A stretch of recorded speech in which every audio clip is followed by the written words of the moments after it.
seated. We will now begin the case between Boss Tweed and Miss Stevens. Is the prosecution ready to give their opening statement? Yes, Your Honor. I would like to remind the court that my name is Katie Nelson. I will be representing Miss Courtney Stevens, who is recently widowed after the cruel and unjust doings of Mr. Boss Tweed. Miss Nelson, please call your witness. I'd like to call Miss Stevens to the stand. Miss Stevens, would you be so kind as to tell the jury what exactly happened to your husband? Yes. So, I came home one night after a quick trip to the market, and after preparing supper, I called for Jimmy. Excuse me, Mrs. Stevens. And there was no answer. I was a bit taken aback because Jimmy's usually home from work by then. But I figured he had to stay late at the factory again. After about an hour, I was getting worried, so I went on over to our good old friend Al, and he reckoned he was the last one there. Miss Stevens, could you please explain to the court who Al is? Al works at the factory with Jimmy. After speaking with Al, I returned home, and minutes later, I received word from Sheriff that my Jimmy was dead.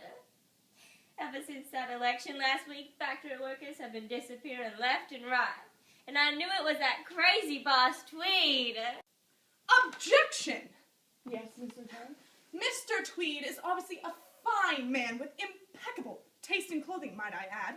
This is only one of his many wonderful qualities.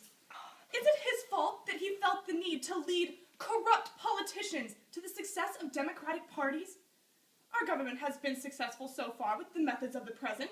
Why change it? Why punish a man for making a living? Isn't that all Mr. Tweed is doing? Making a living? Let us now put all working men in jail, because they are all part of the so-called corrupt government. All of it is his fault. Quiet.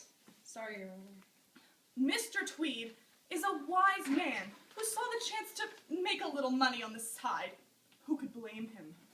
What about the people he's representing? What do they get from his selfishness? Miss Nelson, any more interruptions, you will be removed from my courtroom. Thank you, Your Honor. Well, as I was saying, Mr. Tweed is a brilliant man, as you all can see by his success.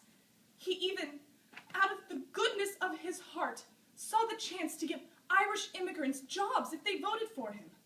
This is not corruption. This is purely generosity. And Miss Stevens is completely out of line for assuming that Mr. Tweed killed her husband.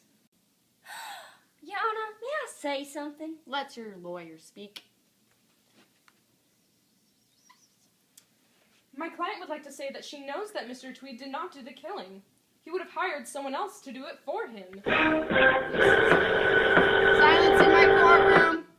Your Honor, may I speak? If you must. For years, this country has not been ruled by its proper leader. Instead, this giant political machine has filled up to the rim with power over the people. The citizens of this country will be swayed no more. Tweed has brought terror into the hearts of these people, and they don't even know it. They have unconsciously voted for the wrongdoings of this royal brute. We cannot leave such a corrupt government for the future generations of this country. Our founding fathers did not destroy the aristocracy of the colonial times to see it rise up again at the turn of the century. Justice must prevail over corruption. How could you let Abraham? How could you do this?